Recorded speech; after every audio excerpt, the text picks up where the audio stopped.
Pinagpalang araw sa inyo mga ka-KB, lalong-lalo na sa iyo, Kabanong.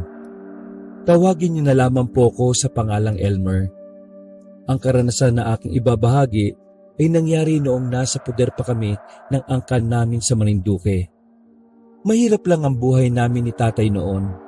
Namamasukan lang si tatay bilang magsasaka sa kamag-anak namin na may kaya sa buhay. Ako naman, umi-extra din sa pagiging boy sa bahay ni Tito Abner at Tita Rosel. Hindi madali ang bawat araw namin sa malaking bahay na pinagsisilbihan namin. Kahit kasi mga kamag-anak namin sila, parang basura lang ang tingin nila sa amin.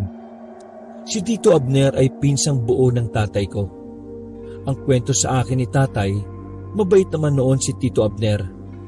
Sa katunayan pangaraw, si Tito Abner ang nagtatanggol kay tatay sa tuwing mabubuli siya.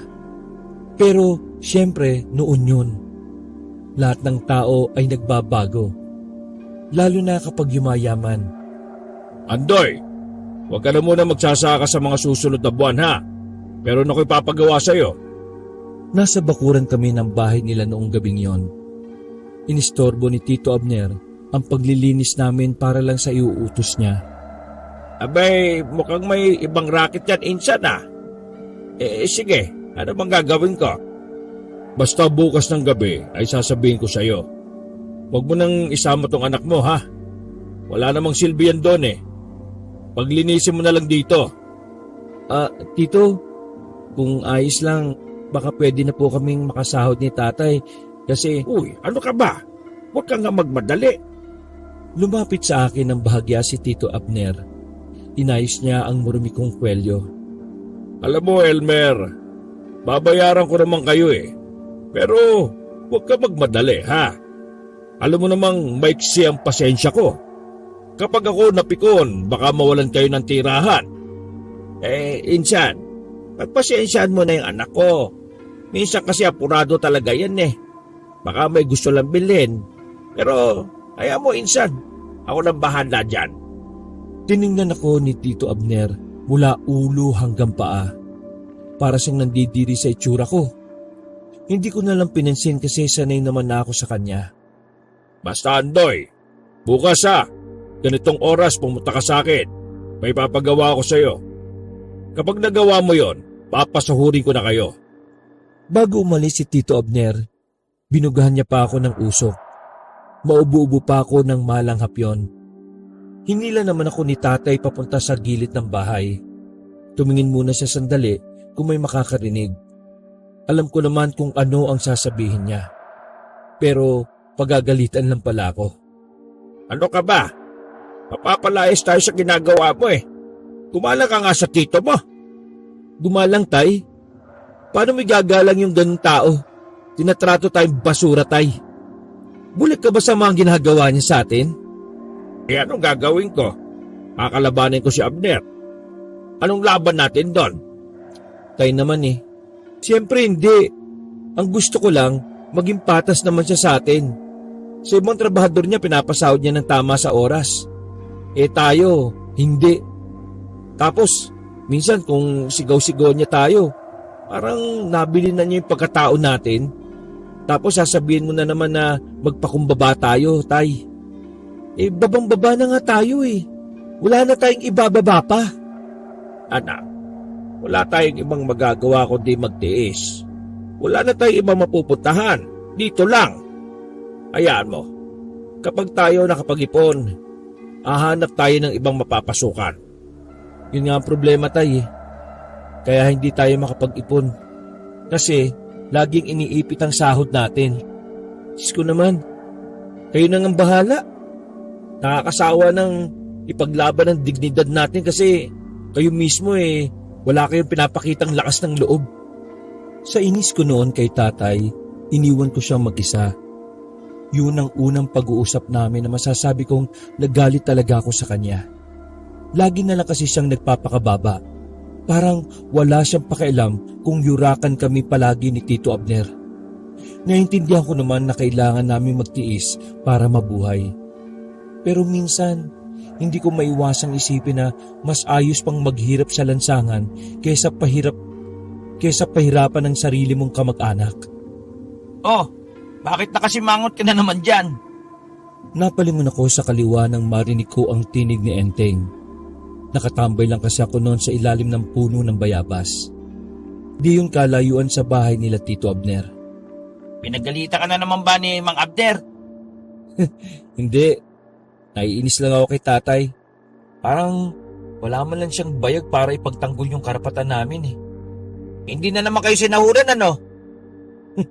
Ano pa nga ba? Kainis. Si Enteng ay trabahador din ni Tito Abner. Magsasaka siya kagaya ni tatay. Pero hindi gaya ni tatay, on time na sumasahod si Enteng. Yun nga lang, hindi rin kalakihan. Kulipot kasi ang tito ko na yon, kahit ang dami naman pera. O ito, iramin mo muna tong 200. Nakasahod naman na ako eh. Ha? Sigurado ka ba? Paano yung pang-date nyo ng nililigawan mo? Hindi natuloy eh. Natakot lumabas ng bahay. Bakit naman? Ano ba nangyari? Ewan ko ba rin kay Julia? Naniniwala sa aswang. Aswang? Bakit? Aswang ba siya? Baliw. Hindi. Ang sabi niya kasi, nung nakaraan may nakitang aswang sa lugar nila. Ano daw eh, matandang lalaki, gumagapang. Basta. Totoo ba yun? Hindi ko rin alam pre. Ngayon lang ako nakarinig na may aswang dito sa probinsya natin eh. Pero malay mo diba? Malay mo totoo. Ay nako. Eto, kunin mo na lang tong 200. Huwag mo na asahan si Mang Abner. Abnoy yun eh. Kaya nga diba Abner, kasi Abnoy, Abner, Abnoy. Sira ka talaga. Pero salamat pare ha. Wala talaga kasi kaming panggastos ni tatay eh. Alam mo naman, hindi libre ang pagkain sa tinitira namin.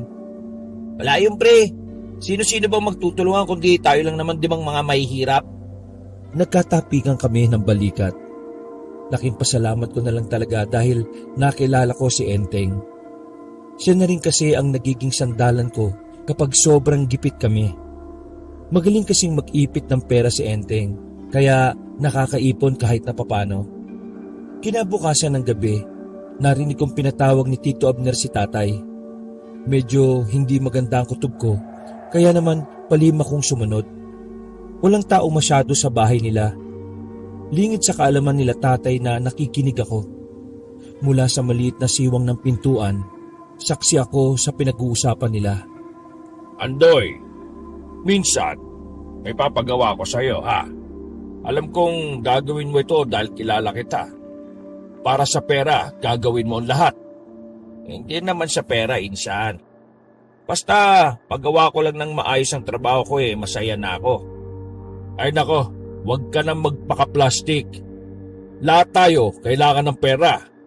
Kaya nga kapag nagawa mo itong ipapagawa ko, ibibigay ko ng sahod ninyo. Tapos, dadagdagan ko pa. Ano, kakasa ka ba?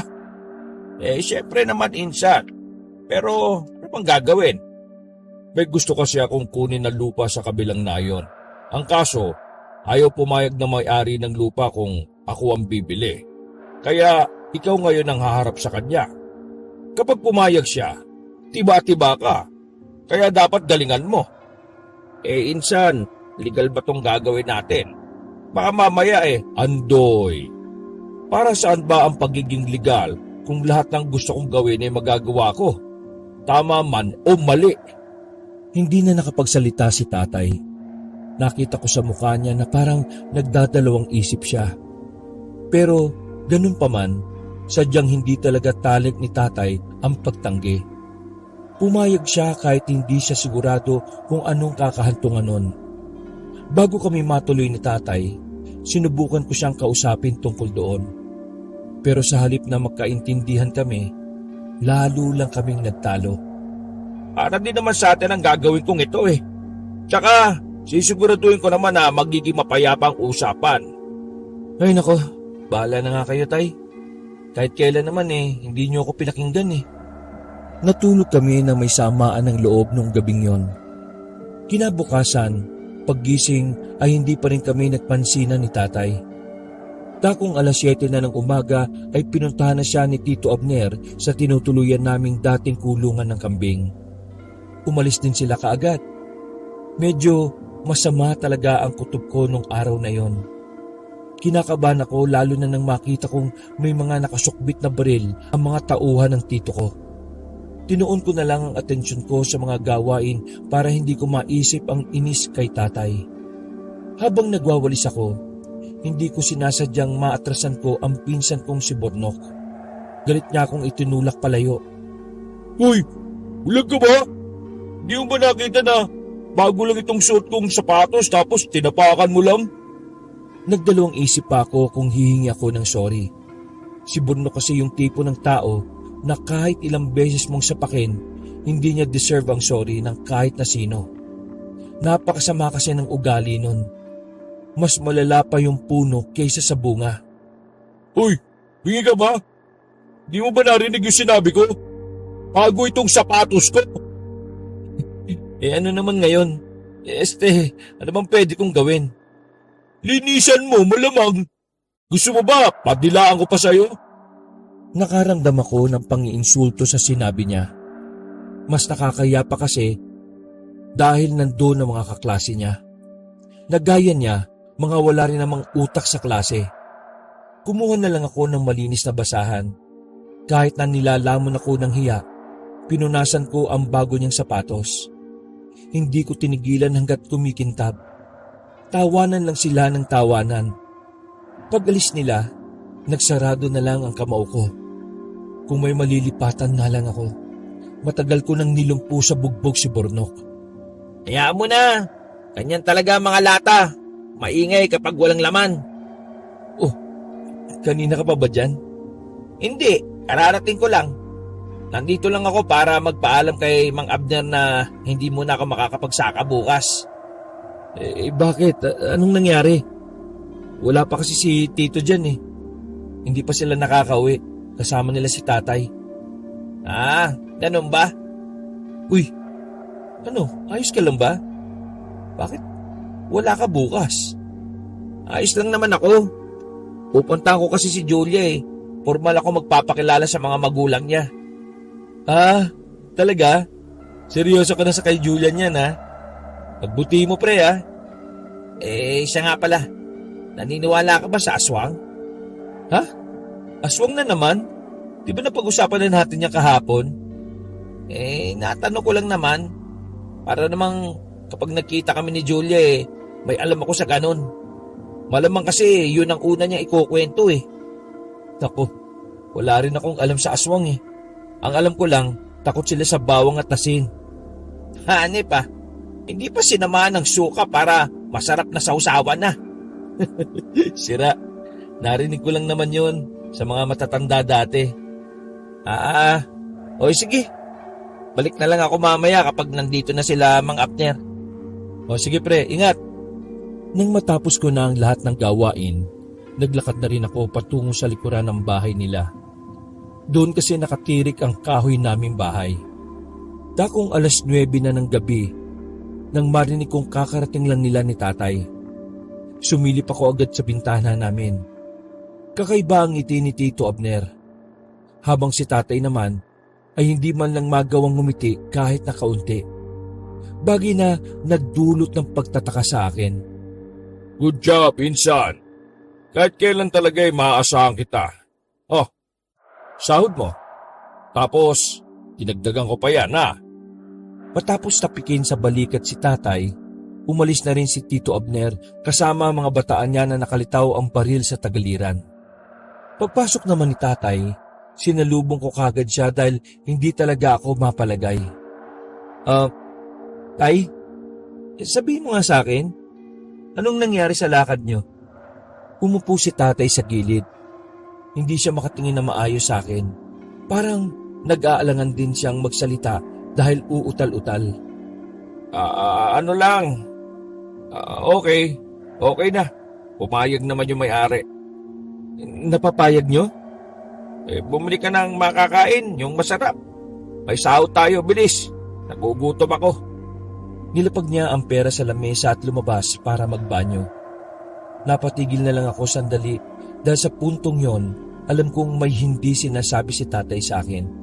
Pero hindi na ako nagpumilit pa na sabihin niya yon. Mula nang mabili ni Tito Abner ang lupa sa kanilang nayon sa pamamagitan ni tatay, naging tuloy-tuloy ang pagyaman ni Tito Abner. Yung di umano na lupa na binili ni Tito Abner, pinatayon niya ng pasugalan.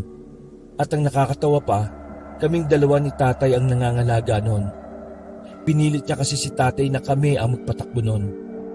Dahil sa mas malaking sahod, agad na nasilaw si tatay. Wala na rin ako nagawa kundi sumabay na lang sa agos. Sa tuwing kukontrahin ko kasi si tatay, nagagalit lang siya sa akin. Kasabay ng paglago ng yaman ni Tito Abner, nagbago rin ang ugali ng tatay ko at yun ay dahil sa impluwensya ni Tito. 2 taon na nakalipas, masasabi kong nagbago na nga rin ang buhay namin ni tatay. Hindi na kami kinakapos sa pera dahil maayos na kaming napapasahod ni Tito Abner. Ganun pa man, wala pa rin namang nabago sa pakikitungo nila sa amin. Kung gaano kababa ang tingin nila sa amin noon, nanatili yung kahit nagkaroon na ng pasugalan. Malawak na bakuran at maraming lamesa sa loob. Malaki at makapal na tolda lang ang nagsisilbing bubungan doon. Maingay at siksikan din sa ilang parte dahil sa dami ng tao. Ayos din talagang tito mo ano. Mula sa pagsasaka at pagbebenta ng mga mamahaling alak, sa sugal na napunta. Habang tumatagal, illegal na yung mga ginagawa nitong tito mo eh. Gusto ko na nga umalis dito kung hindi lang dahil kay tatay eh. Ayaw na niya kasing iwan tong pasugalan na to eh. Sumbong kaya natin to sa pulis para matigil na to. Nako, pati mga pulis nagsusugal dito. Ano ka ba? Makakakilala ni Tito ang mga pulis. Napabuntong hininga na lamang kami ni Enteng habang nasa labas kami ng bakuran. Pre, saan ba pwedeng umihi dito? Kahit sana dyan. Wala namang ibang mga nakatira dito eh. Naglakad si Enteng paalis. Pero wala pang 2 minuto, bumalik agad siya. May pagkataranta sa mukha niya. Sinasarado pa nga lang niya ang zipper niya nang balikan ako. Oh, bakit? Pre, may nakita akong tao ron. Sus, ngayon ka lang ba nakakita ng tao? Tao na gumagapang, pre. Ha? Ano? Hindi ko alam, pre. Nakita kong gumagapang punta sa halamanan. Tapos, nang matamaan siya nitong flashlight ng lighter ko, parang iba yung mukha niya eh. Ha? Paano iba? Mukhang ano? Mukhang tanga? Ikaw ang para kang tanga eh. Seryoso ko, no? Hindi na muna ako nagsalita. Tinanaw-tanaw ko na muna ang pinanggalingan ni Enteng. Inago ko pa sa kanya ang ilaw pero wala naman akong nakitang kahina-hinala. Hindi kaya aswang yun, pre. Seryoso ko na niyang lagay na yan, ha? Ay, nako. Kaya mo na nga. Oh, saan ka pupunta? Uwi na. Baliw! Doon ka na muna sa bahay namin. Wala naman tao doon eh. Ayos lang ba doon? Oo naman oh. Kesa naman maglakad ka pa hating gabi na. Hinatid ko si Enteng sa bahay na pinagawa ni Tito Abner para sa amin. Para daw yun hindi na kami pabalik-balik pa na galing sa malayo. Pero ang totoo, gusto niya talaga kaming mas mabantayan namin ang pasugalan niya. Di hamak na mas maayos at maganda ang bahay na pinagawa ni Tito Abner. May maayos na papag. Meron ding matinong banyo na hindi nasako ang pangharang. Kaunting lakad lang naman eh. Kapag may kailangan ka, punta ka lang sa pasugalan. Itulog mo na yan, antok na antok ka na eh. Salamat pre ha. Pero wala namang aswang dito no. Ewan ko sa'yo. Sige na, kailangan ko nang bumalik doon. Iniwan ko muna si Enteng sa bahay na tinutuluyan namin. Sandali pa akong lumingon sa kanya. At nakita kong kumuway pa siya. Medyo nakampante na ako dahil maayos lang naman siya doon. Kaya binalik ko na lang ang atensyon ko sa pag-asikaso ng mga sugarol. Dakong 2:00 na ng madaling araw nang matapos ang pasugalan. Habang naglilinis kami ni tatay ng mga lamesa, may isang matandang lalaki na lumapit sa amin. Puti ang buhok niya, pero halatang malakas-lakas pa. O Manong, Tapos na po ang oras ng sugalan. Bawal na po tao rito. Wala kaming nakuhang tugon mula sa matanda. Nakatingin lang siya sa amin na parabang meron kaming ginawang kasalanan sa kanya. Anong? Narinig niyo ho ba ako? Bawal na po ang tao rito. Medyo kinabahan ng tatay ko. Napansin ko rin na parang hindi na komportable si tatay. Kaya ang ginawa ko, ako na ang kumausap sa matanda. Manong, bukas na lang po kayo bumalik. Wala na po kasing mga sugarol dito eh. Mas lalong nanlisik ang mga mata na matanda sa amin. Pareho na kaming hindi mapalagay ni tatay. Noong mga sandaling yon, isang mahabang katahimikan ang namayani. Nakikipagpakiramdaman lang muna kami. Maya-maya pa, kusa nang umalis ang matanda. Nakahinga ko ng maayos noon. Aminado ko na kahit na matanda na yon, hindi pa rin ako naging kampante. Nakasingot siguro ng medyas ang matandang yon. Tinanong ayaw namang magsalita. Tara na nga't walang kasama ang kaibigan mo ron sa bahay. Napapailing na lang ako habang naglalakad. Pagpasok namin ng bahay, naabutan namin si Enteng nagising pa rin. Parang hindi naman siya nakatulog mula nang iwan ko siya. Oh, bakit hindi ka pa matulog? Namamahay lang yata ako. Yun lang ang dahilan na sinabi niya, pero pakiramdam ko noon may nangyaring hindi ko alam. Kaya nang makatulog na si tatay, pinausap ko na pabulong si Enteng habang nakahiga kami. Pre, ano? Hindi ka mapalagay? May nangyari ba? Para kang namumutla kanina ng datnan ka namin eh. Bumangon si Enteng at napapakamot ulo pa siyang nagsalita ng mahina. Hindi ko alam kung maniniwala ka sa akin. Pero, sige na, sasabihin ko na sa'yo. Ano ba kasi talaga yun? Yung nakita ko kanina nung umihi ako, nakita ko ulit yan kanina dyan sa gilid ng bahay. Pre, ano ba talagang meron sa lugar na ito? Dati ba talagang may ganun dito? Ha? Ano ba kasi yung nakita mo? Hindi ko nga alam kung ano Kung aswang ba? Seryoso ang mukha ni Enteng. Kilala ko siya. Hindi siya gagawa ng kwento para lang magpapansin. Kaya naman, parang nagkakaroon na rin ako ng hinala na baka nga totoo ang sinasabi niya. Namalayan ko na lang ang sarili ko na nagtitindigan ng balahibo ko. Ano? Natatakot ka na rin ano? Ha? Ako? Natatakot? Bakit naman ako matatakot? Di naman totoo. Ha? Napatigil ako sa pagsasalita na makarinig kami ng mga yabag ng paa sa labas. Nakatinginan kaming dalawa ni Enteng. Parang pareho kami nang naiisip sa mga pagkakataong yon. Nagkasinyasan pa nga kami kung sino ang unang sisilip sa labas. Pero sa huli, kaming dalawa na rin ang lumabas para tumingin. Marahan namin itinulak ang bintana at saka sumilip sa siwang sa labas at meron kaming nakitang matandang lalaki. Yun ang matandang nakausap namin habang naglilinis kami ng mga lamesa. Pero sa pagkakataon na yon, hindi pangkaraniwan ang mukha niya. Maliwanag sa tapat ng bahay namin. Kaya kitang-kita namin ni Enteng ang nakalaylay na dila na matanda. Bukod pa roon, nakakabahala at nakakakilabot din ang mga pagkalat ng dugo sa bibig niya. Napatakip na lamang kami ng bibig dahil sa sobrang takot at pagkabigla. Mas lalo pa kaming kinabahan ng dahan-dahang naglakad ang matandang yon sa tapat mismo ng bintana. Nang maramdaman namin na bubuksan ng matanda ang bintana, hinawakan namin yon para mahila paloob. Nang sa ganon ay hindi niya yon babuksan.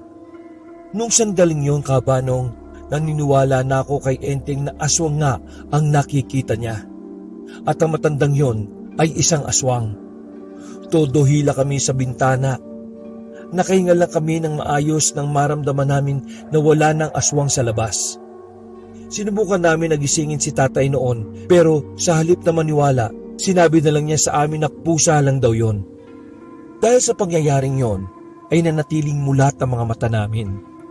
Hindi na rin kami nagtangkapang matulog sa takot na baka bumalik ang aswang. Wala kaming ideya ni Enteng noon kung bakit kami inaaswang. Wala namang buntis sa amin. Bukod pa ron, Wala namang kaming ginagawang masama sa kanila. Malaking palaisipan talaga sa amin ang nangyari noon. Kinaumagahan, hindi ko na rin nakita pa si Enteng. Mula sa bahay namin sa liblib na yon, may isang terminal ng jeep, pero bago kami makarating doon, may nadaanan kami mga taong nagkakagulo. Nung unay, akala namin ay merong nasagasaan. Hindi na kasi bago sa amin ang ganon. Lagi kasing may nasasagi sa kalsada na yon dahil ang dami talagang tangang driver. Pero nang makalapit na kami, doon na namin nalaman na iba pala sa inaakala ko ang tunay na eksena. Narinig namin si Enteng mula sa mga taong nakikiosyoso na ang lalaki nakatakip ng dahon ng saging ay inatake raw ng aswang. Otomatikong nagtayuan na naman ang mga balahibo namin. Hinila ko kagad palayo si Enteng para makarating na kami sa terminal. Huwag ka na muna rito pupunta ha.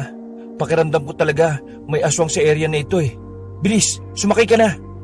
Hoy pre, maraming salamat pala Oo na, sige na, layas na. Bumuntong hininga na lamang ako nang makaalis na ang sinasakyan jeep ni Enteng. Agad akong bumalik sa bahay. Naabutan ko pa si tatay na nagiinit ng ipangkakapi niya. Hindi na ako nagdalawang isip na sabihin sa kanya ang mga nangyari. Naisip ko rin kasi na mahalagang malaman niya para alam niya din ang gagawin sakaling bumalik ang aswang. Tay, naniniwala ka ba sa aswang? Aswang? Hindi. Gawa-gawa lang ng tao yan eh. Paano kung totoo?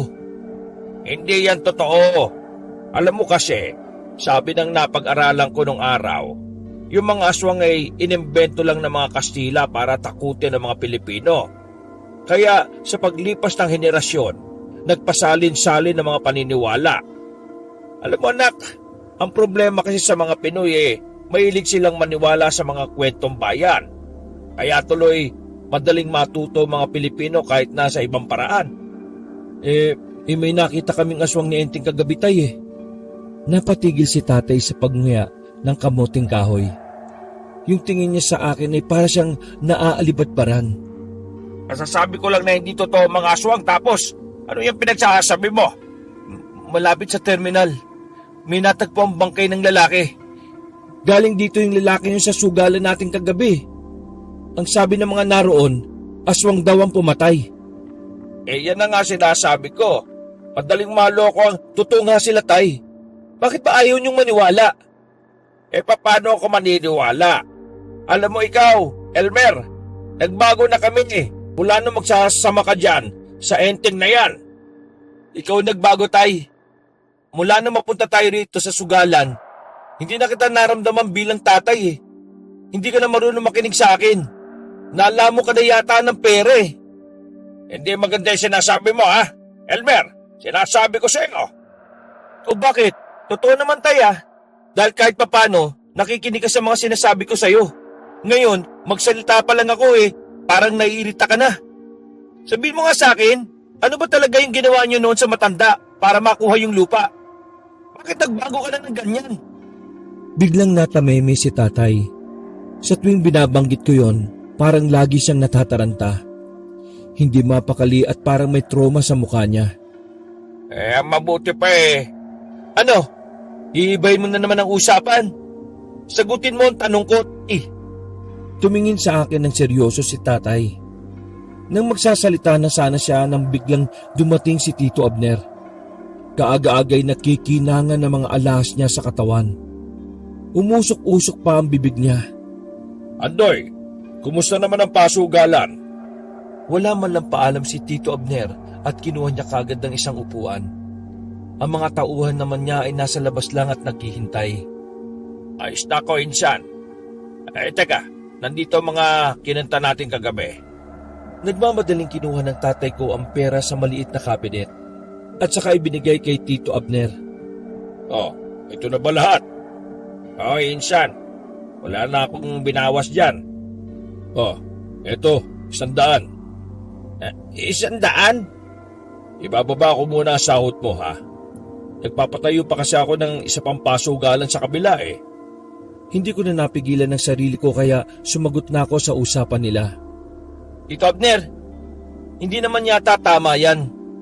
Hindi na nga ako kasama sa pinapasahod eh. Si tatay na nga lang ang pinapasahod mo eh. Binabarat mo pa. Halatang hindi yun nagustuhan ni Tito Abner. Pero noong mga oras na yon ay wala siyang pakialam. Sa tuwing nakakaharap ko siya, lagi kong ginagawa ang lahat ng paraan para mainsulto ko siya ng patalim.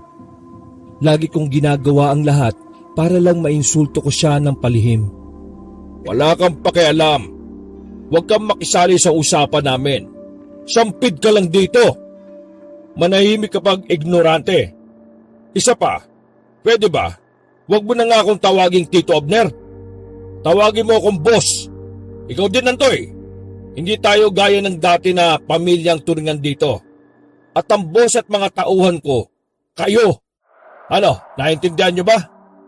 Sasagot pa sana ako pero sinenyosan na ako ni tatay. Wala na akong nagawa kundi manahimik na lang. Pero ang totoo, banas na ako sa tatay ko. Na nagpapakatutan na naman siya at wala na siyang pakialam sa dignidad niya bilang ama. Padabog na umalis si Tito Abner sa bahay. Agad naman akong nilapitan ni tatay. Pero bago pa siya magsalita, inunahan ko na siya. Magpapakumbaba ka na naman? Yun ang sasabihin mo, tay? Hindi ba? Pambihira naman, oh. Umalis na lang ako kaysa magtalo pa kami ng tatay ko. Dahil maaga pa naman, ay nagtungo na lang ako sa bahay ni na Tito Abner. May pinapakuha kasi sa akin si tatay nung nakaraan pa. Pero dahil bad trip ako sa pagmumukha ni Burnok, laging napupurnada ang punta ko. Pagkarating ko, nakita ko kagad si Enteng sa bukana pa lang ng bahay nila Tito Abner. Nilapitan niya ako na may nababahalang muka. Elmer, alam mo yung nakita natin kanina malapit sa terminal? Oh, bakit? Anong meron? Kasama ako sa bukid yung nabiktima ng aswang eh. Ha? Seryoso? Gagi ka. Huwag ka nga magbiro ng ganyan ha. Baliw ka ba? Hindi ako nagbibiro. Kasama nga namin yun, si Mang Tobias. Siya yun pre.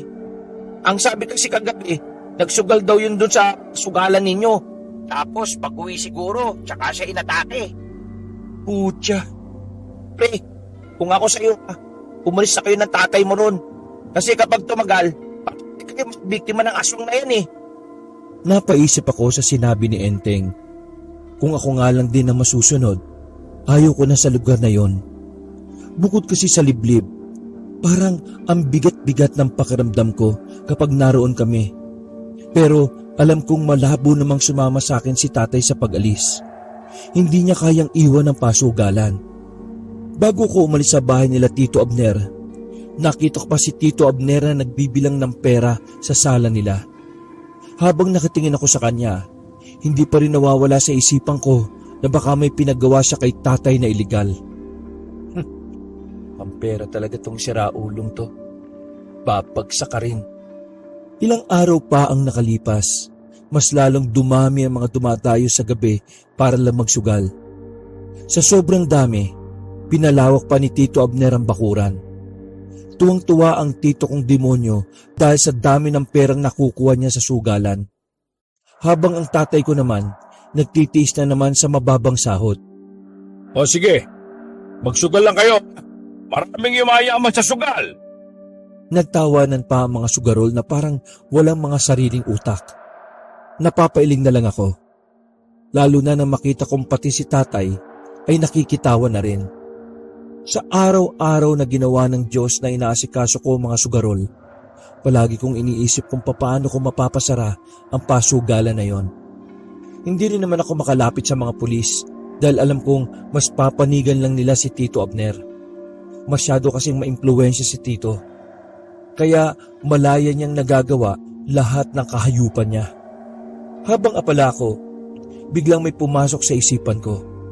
Hindi ako sigurado nun pero kailangan kong subukan ang naisip ko. Sa kasagsagan ng sugalan nung gabing nandoon si Tito Abner, palihim akong umalis doon. Daladala ko ang isang karatula na palihim ko ring ginawa sa bahay. Sinulat ko yun ng mag-ingat sa lugar na ito, may aswang dito. Inilagay ko yun sa kali di kalayuan sa sugalan. Pagbalik ko sa bahay, hindi ko inaasahan na maabutan ko si tatay at Tito Abner na nag-uusap doon. Nagtago ko sa gilid at nakinig sa kanila. Seryoso ka ba, Andoy? Yan lang ang sasabihin mo sa akin matapos mo akong patayuin sa kinauupuan ko? Boss, maniwala kayo sa akin. Parang hindi naligtas itong lugar na ito eh. Parang nagiganti yung matanda. Baliw ka ba? Nakadroga ka nga eh. Kakaganti. Di Yun. Boss, alam ko di ka maniniwala. Pero palagay ko, aswang yung matandang may-ari ng lupang ito. Isang malakas na sampal ang natanggap ng tatay ko. Sa lakas na pagkakasampal, napaatras si tatay at napahawak sa dingding ng bahay namin. Gigil na gigil ako noon, pero wala akong magawa dahil alam kong mas lalala lang ang sitwasyon kapag nakisali pa ako. Sira pala ulo mo eh. Mag-ama nga kayo ng anak mong kung ano-ano na lang ang pinagsasabi. Huwag ka nga magpapaniwala sa mga aswang na yan. Sige na, magkasikaso ko na lang dito sa sugalan. Yan ang dapat mong gawin. Hindi yung gagawa-gawa ka pa ng mga kwento. Baka mamaya marinig ka pa ng mga tao dito eh, mawalan pa ako ng pera. Pwe! Nandidiring umalis si Tito Abner. Nag-init naman ang dugo ko sa mga sandaling yon. Nakaramdam ako ng awa sa tatay ko. Pero sa kabilang banda, nalito ako sa mga sinabi ni tatay. Buong akala ko kasi ay hindi siya naniniwala sa mga aswang. Pero salungat ang mga narinig ko sa mga sinabi niya. Nang masiguro kong wala na sila Tito Abner, mabilis kong nilapitan si tatay. Magsasalita pa lang sana ako pero bigla na lang din siyang umalis. Hindi mapakali ang kalooban ko noon.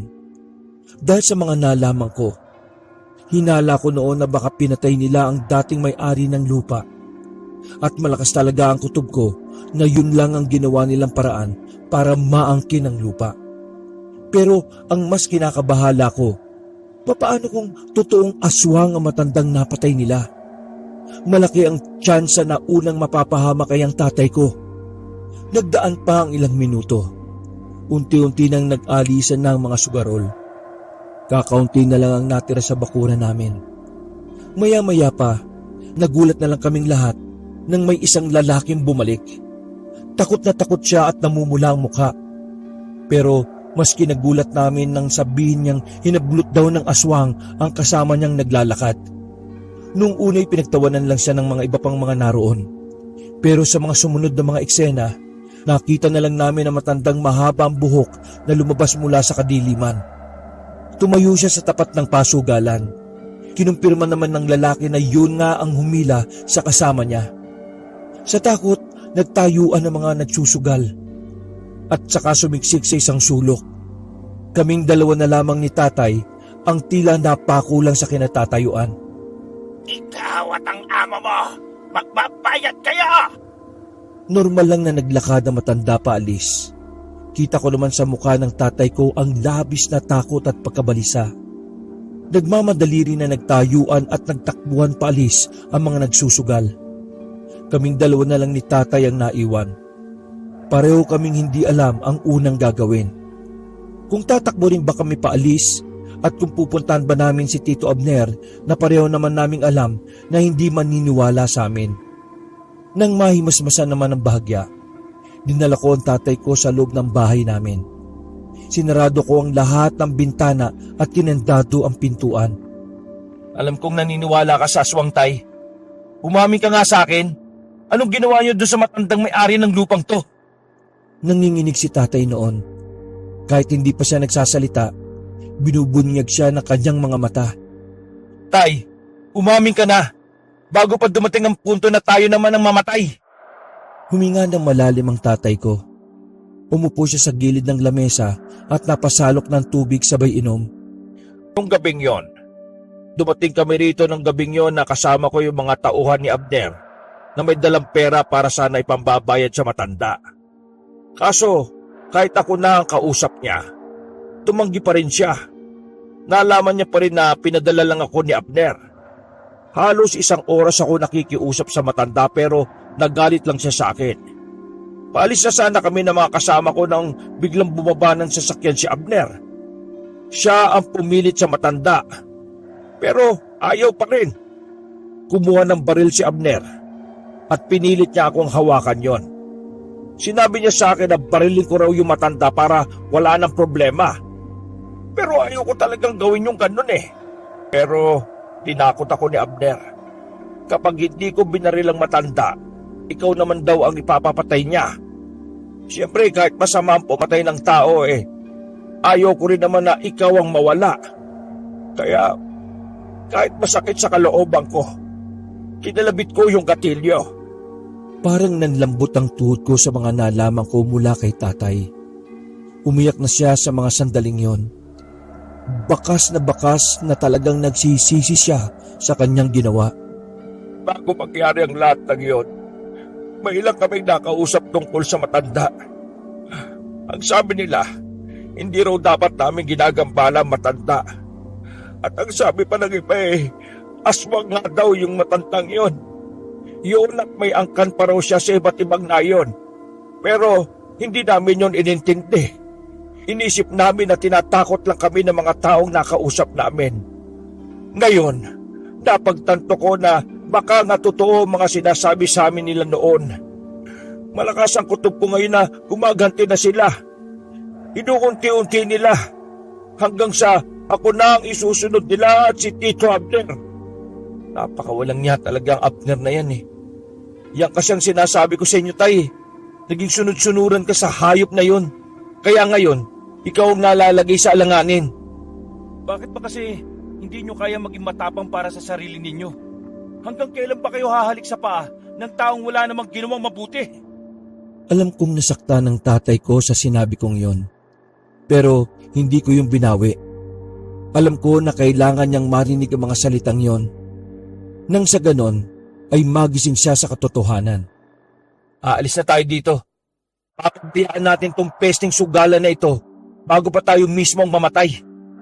Pero papatayin tayo ni Abner kapag sinubukan nating umalis. Anong gagawin natin ngayon yan?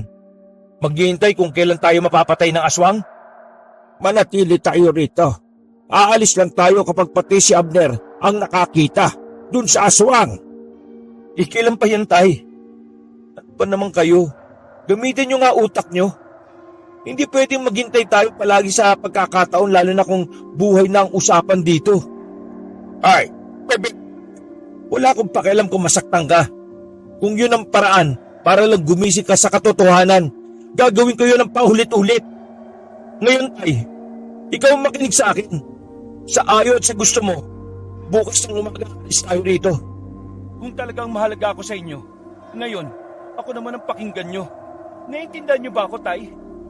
Tumango-tango na lamang si tatay. Hindi na niya ako kinontra dahil alam din niya siguro sa sarili niya na magulo ang utak niya. Sa mga oras na yon, inihanda na namin ang gamit namin. Nakapag-impake na kami. Pagdating ng kinaumagahan, kung kailan handa na kaming umalis ni tatay, minalas kaming nakasalubong sa tapat si Tio Abner. Kasama na naman niya ang mga tauhan niyang puro pangit ang mga muka. Teka, saan kayo pupunta, ha? Nagtatakang tiningnan kami ni Tito Abner. Nang mapagtanto niya na aalis na kami, ay bigla niyang sinampal si tatay ng malakas. Wala kang utang na loob! Matapos kitang buhayin kasama yung anak mong walang silbi, aalisan mo na lang ako ng ganun-ganun na lang? Kinuha ng mga tauhan niya ang mga gamit namin. Hindi na ako nagdalawang isip na sumagot. Wala na akong pakialam nun kung ano na ang gagawin niya sa akin. Wala kaming utang na loob sa inyo. Kung meron man, matagal na namin bayad yun. Kaya wala kang karapatan na saktan kami ngayon. Aalis kami dahil ayaw na namin magpaalipin sa katulad mong walang puso.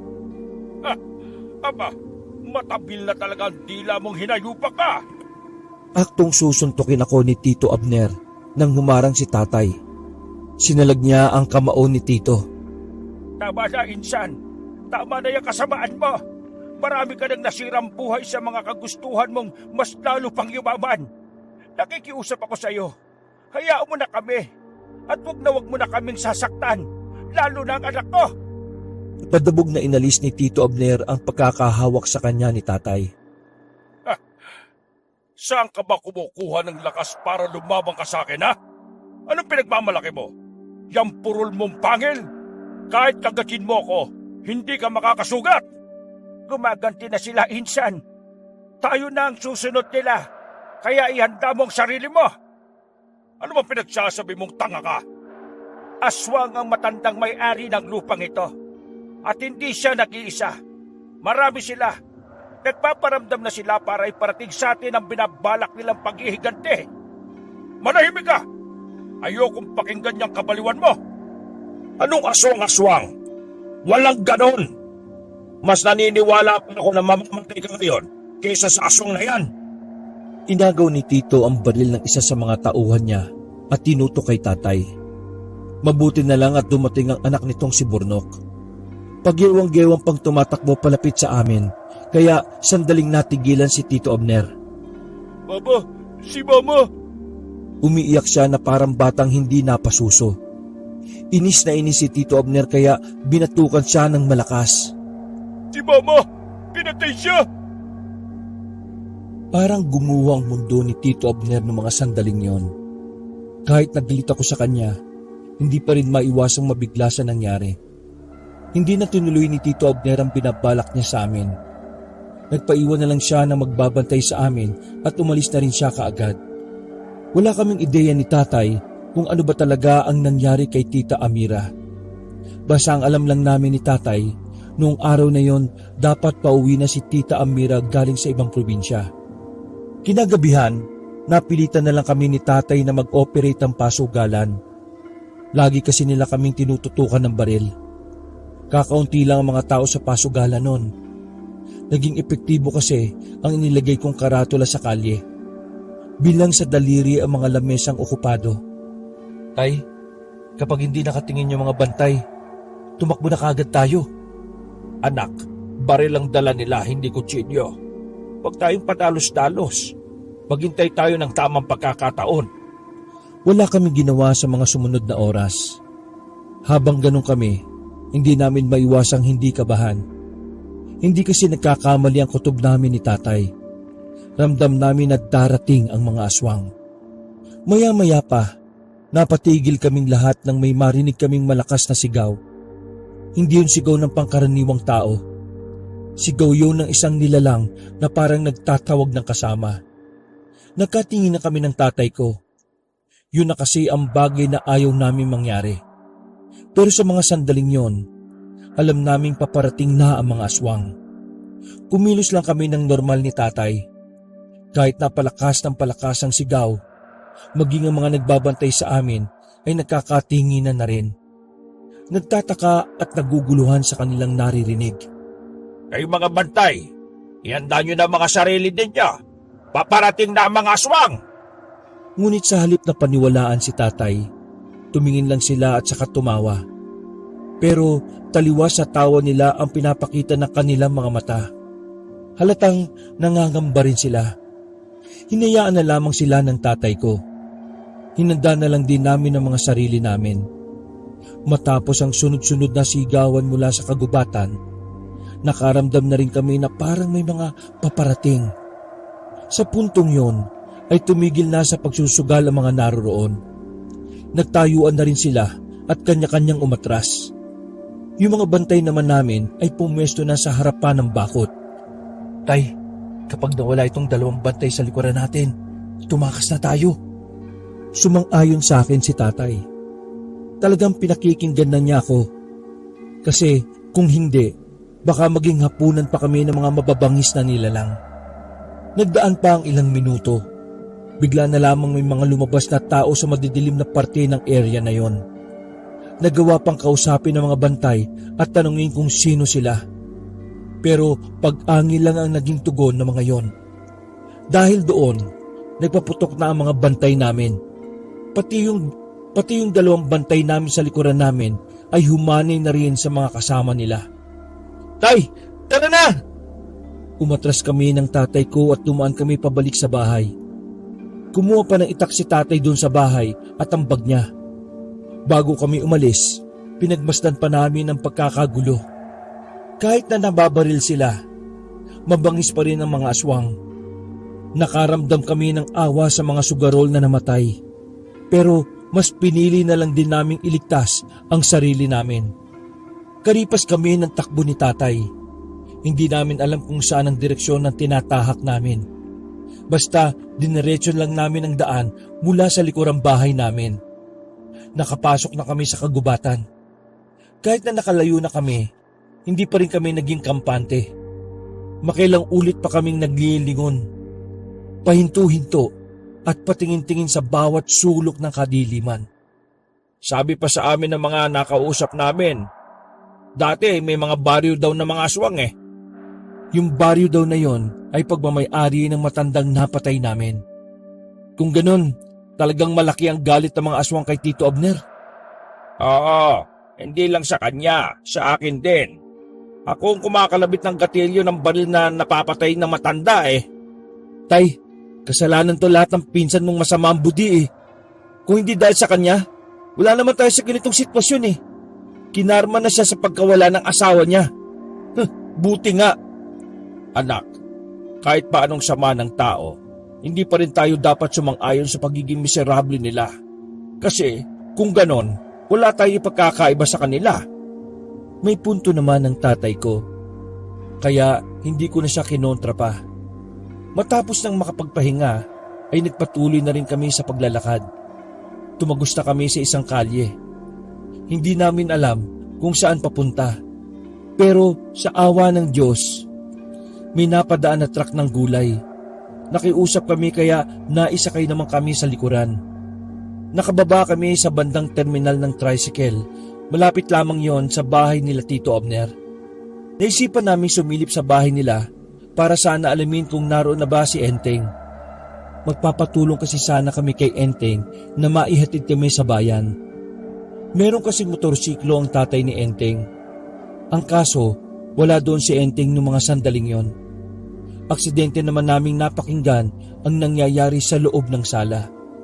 Kahit ano pa man ang pumatay sa asawa ko, kay aswang man yan o tao, hanapin nyo at dalhin nyo sa akin. Dahil ipapatikim ko sa kanya ang impyerno. Galit na galit noon si Tito Abner. Nanlilisik ang kanya mga mata. Kulang na lang ay ang pagbabarilin nila ang lahat ng nasa sala. Opo, sabi nga ng mga nagdala sa bangkay dito ni Mama eh, aswang ang pumatay sa kanya eh. Manahimik ka sa kapang walang kwenta. Anong aswang ang pinagsasabi mo? Sira ulo ka. Wala ka namang silbi kung ano-ano pa yung sinasabi mo. Pero maniwala ka pa. Aswang ang pumatay kay Mama. Baka isa sa mga nagawan mo ng hindi maganda kaya gumaganti na sila. Eh manahimik ka. Kung hindi ka mananahimik, pasasabugin ko yung bungo mo. Napayuko na lamang si Burnok nang tutukan siya ng baril ng tatay niya. Nakaramdam na ako ng awa sa kanya noong mga sandaling yon. Pero wala naman ako magagawa. Bago pa may makaalam na naroon kami, umalis na rin kami kaagad ni tatay. Alam mo ba kung saan tayo nakatira, Enteng? Hindi ko nga rin po alam eh. Nakatago lang kami ni tatay sa gilid ng kalsada. Ang tanging na lang naisip namin sa kinaroroonan ni Enteng ay ang lubid. Dali-dali kaming nagtungo roon ni tatay, pero wala na kaming nakita roon. Habang sinusuri namin ang mga kubo na naroon, nakarinig kami ng parang may kumakain na gigil na gigil. Balak pa sana namin puntahan yon pero bigla na lang may humila sa amin patungo sa likuran ng kubo. Oo, ako to. Huwag kayong maingay. Bakit? Ano bang nangyayari? Inatake kami ng 2 beses ng aswang kanina. Hanggang ngayon, hindi pa rin sila umaalis dito. Napalunok na lang ako ng laway. Hindi lang pala kami ang inatake. Lahat pala ng taong may koneksyon kay Tito at kay Tatay, dinadamay na rin ng mga aswang. Ganoon kalaki ang galit nila. Yun nga lang wala silang pakialam kung sino ang mamamatay. Doon ko napagtanto na baliwala pala talaga ang mga aswang. Mas magaling pala silang gumanti kaysa sa gitna ng isang normal na tao. Galit na galit sila. Inahanap nila si Mang Abner. At kayo po, Tito Abdoy. Kailangan nyo umalis ng kapis bago pa mahuli ang lahat. Yun nga ang dahilan kung bakit ka namin hinahanap eh. Kasi kailangan namin ng tulong mo. Mukhang di ko kayo matutulungan. Wala na yung motor ni Papi. Binenta na kahapon. Na-addict na rin sa sugal. Paano to? May alam akong iba pang paraan. Kailangan lang nating hintayin ang pagsikat ng araw. Napatigil kami sa pag-uusap nang makita namin ng isang asawang sumisingot-singhot at may parang hinahanap. Ang isang aswang naman ay hila-hila ang bangkay ng isang magsasaka. Sobrang kilabot ang nararamdaman ko noon. Napaka-brutal nila. Siguradong hindi nila kami sasantuhin sakaling malaman nila na naroon kami. Ginawa namin ang lahat para lang hindi na malaman ng nagtatago kami roon. Pinigilan namin ang paghinga. Makalipas lang ang ilang minuto ay umalis na rin sila. Kailangan na nating lumayo sa mga lugar na malapit kay Tito Abner. Nakakasiguro kong delikado kapag nandito tayo. May alam akong pwede niyong tuluyan. Sinama kami ni Enteng papunta sa isang abandonadong nyogan. May bahay doon na mukhang maayos pa naman. Uy, Enteng, sigurado ka ba na pwede rito? Baka mamaya trespassing na kami rito ha? Ano ka ba? Matagal lang walang namamalagi dito no? Kaya ayos lang naman din siguro. Aalis din naman tayo kapag naggumagana mabuti pa, dumito ka na rin muna. Masyadong delikado yung uuwian mo pa sa inyo. Tama si tatay. Mabuti pa nga. Pumasok na kami sa loob ng bahay. Nilinis lang namin yung mga papag doon. Kayang-kaya naman kesa naman kaming tatlo kasi medyo malaki-laki na. Una namin pinagpahinga si tatay. Kaming dalawa ni Enteng ang mananatiling gising. Nakikiramdam kami sa paligid. Nabalitaan mo ba yung nangyari sa asawa ni Mang Aber? Oo. Asawang pumatay doon. Hinala ko talaga may ginawa yung Abnoy na yan Tapos aswang naman yung binangga niya. Nako pre, siguradong ubos ang angkan niyang Abner na yan. Ang masama pa dyan, damay kayo. Kasi angkan din kayo, hindi ba? Kaya nga dapat makaligtas kami ni tatay Ayaw ko ng buhay na ganito. Bukod sa ginagawa kaming alipin nilalagyan niya pa sa panganib ang buhay namin mag-ama. Alam mo pre, nababala talaga ako Ang sabi kasi sa akin noon ng tatay ni Julia, ang mga aswang may mga kaya rin sa buhay. Mayayaman din. Paano kung ipahanap nila tayo? Gamit ang yaman nila. Kung totoo man na mayayaman din sila, isa lang ang ibig sabihin yan. Malaki ang tsansa na mahuli nila tayo. Pero magkakaroon tayo ng pag-asa kapag nilisan natin ang probinsyang ito. Hanip naman kasi tito mo Dahil sa kasamaan niya, ang dami ng buhay na nadadamay at nawawala. Naawa ko sa mga kasama ko Wala naman silang ginagawang masama pero pati sila, inatake ng mga aswang. Bumuntong hininga na lang din ako. Nababahala ako dahil sa sitwasyon namin. Malabong malabanan namin ng mga aswang. Bukod sa wala namang kaming higit na kaalaman tungkol sa aswang, higit namang mabibilis sa mga nilalang na yon kaysa sa normal na tao. Lumipas sa mga oras, nakarinig na kami ng tilaok ng manok. Mugto na ang mga mata namin ni Enteng pero kinaya naming hindi makatulog. Dakong 5:00 ng umaga nang gisingin namin si tatay. Pasimple kaming sumilip sa labas. Nang masigurong wala namang tao roon, ay nagmamadali na kaming lumabas. Tay, ano ba yung paraan na sinasabi nyo? Basta, may kakilala ako na makakatulong sa atin. Pero ngayon pala sinasabi na kita, Elmer. Kakilala ko lang yon. Ha? Sino ba kasi yan?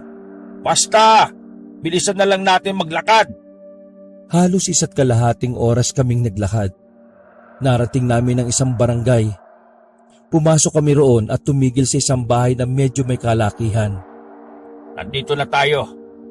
Tito Andoy, sigurado ko ba na kilala mo yun nandyan? Tumungo lang si tatay. Lumapit kami sa loob at kinatok na namin ang pinto. Maya-maya lang, bumukas yun at bumungad sa amin ang isang matandang babae. Mas matanda pa yung kay tatay. Sumilay ang nakakalokong ngiti sa mukha ng matandang babae. Hindi bumabagay ang lipstick sa labi nun kasi kulubot na. Mas lalo pa akong kinilabutan nang mahawakan niya ang tatay ko sa pisngi. Oh, Andoy, my love! Ay, anong pinagsasabi nitong Andoy, my love? Mamaya na ako magpapaliwanag. Anip, Tito Andoy Hindi mo naman sinabi na may karisma ka pala talaga sa matatanda. Sino ba itong batang ito? bastos ang bitbig ah. Ay, palaboy lang yan sa kalye. Inampon ko. Huwag mo nang intindihin. Grabe naman sa palaboy, Tito. Minda, nandito kami para humingi ng tulong mo. Tiningnan muna kami sa isa na matanda bago nagsalita muli. Tulong. Pumasok muna kayo sa loob at nang mapag-usapan natin yan. Muli na naman humagod ang kulubot na kamay ng matanda sa dibdib ni tatay. Noong mga sandaling yon, gusto kong masok pero hindi ko nalang pinahalata. Yun na lamang kasi ang nag-iisa naming pag-asa. Matagal ba akong hindi dinalaw, Andoy? Dadalawin mo lang ba talaga ako kapag meron kang kailangan? O mahal mo ko kasi kailangan mo ako? Ang gulo ng sinasabi niya. Salbong ang kilay namin dalawa ni Enteng noong mga oras na kaharap namin si Aling Minda. Hindi nahihiya yung matanda sa harapan namin, lalo na sa akin na anak ng nilalandi niya. Minda, saka na tayo maglandian kapag nakaalis na kami sa panganib. Ano bang panganib yan? Sino ang umaaway sa iyo, my baby? Sabi mo sa akin at ipapakulong ko yan. Mga aswang. Dahan-dahang nawala ang ngiti na matanda. Hindi ko alam kung maniniwala ka pero hinahabol kami ng aswang. Mahabang kwento. Basta lahat ng may koneksyon kay Abner, pinapatay ng mga aswang. Kaya sana matulungan mo kaming makaalis na muna dito sa Marinduque. Delikado ang buhay namin. Huminga ng malalim ang ginang. Parang pinag-iisipan niya ang sinabi ni tatay. Hinahabol ka mo kayo ng mga aswang? Oo, mamamatay kami kapag nahuli nila kami. Alam mo, matagal ko nang hinihiling na sana'y karmahin na yung pinsan mong Abner na yan. Pero dahil hindi naman kayo pareho, hindi ka damay sa lahat ng inis ko sa kanya. Ibig ba nitong sabihin tutulungan mo na kami? Ano bang may tutulong ko, Antoy? Kailangan ko sana ng pera Aalis na muna kami rito sa probinsya natin. Mapapahiram mo ba ako? Pumunta ka kay Udong. Sabihin mo, hihiramin mo yung truck. Inutusan ka mo kita. Ang sasakyan na yon ang gamitin nyo papuntang pier. Wala akong pera dito na malaki para sa pamasahin nyo. Pero, teka. May kung anong kinuha ang matanda sa damitan nito. Inabot niya kay tatay ang isang singsing na kulay ginto.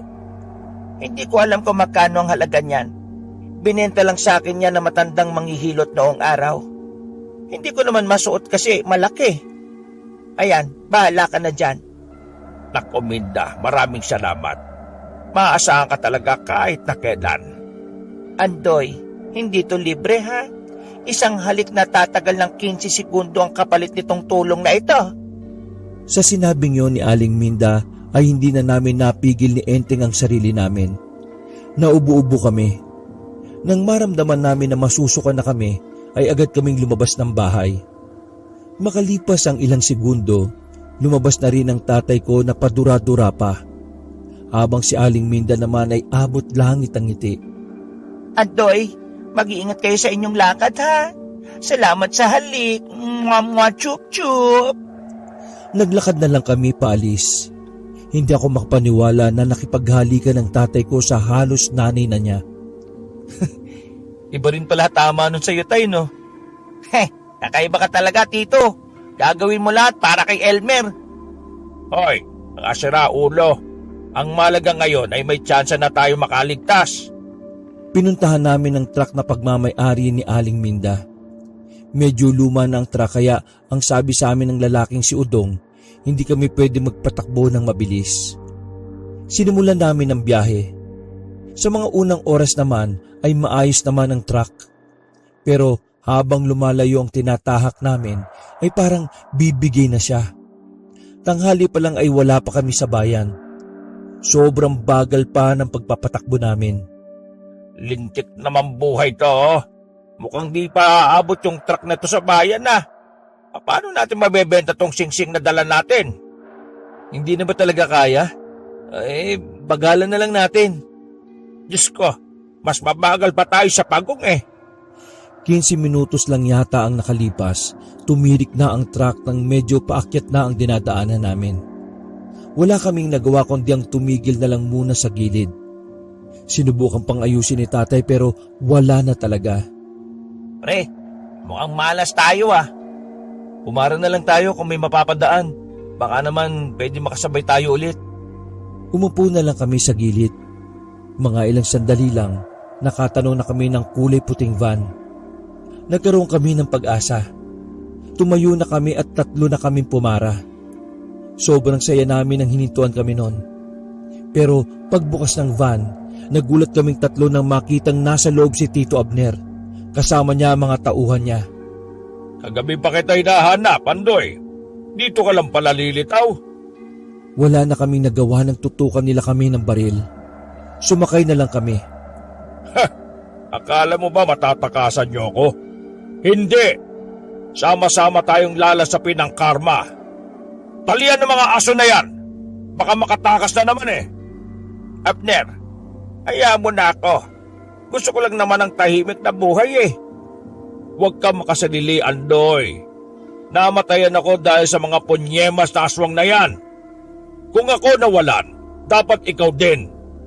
Pareho lang naman tayong nandun nung pinatay mo yung may-ari ng lupa eh. Pero ginawa ko yun dahil pinagtangkaan mong patayin ang anak ko. Ikaw ang may kasalanan ng lahat eh. Ano kung bakit wala ng asawa? Wala akong pakalam kung sino may kasalanan. Basta hindi ako papayag na iwan mo ko sa gulo na 2 naman tayong gumawa. Nanahimik si tatay nang sikmuraan siya ng isa pa sa mga tauhan ni Tito Abner. Ibinalik kami ni Tito Abner sa bahay nila.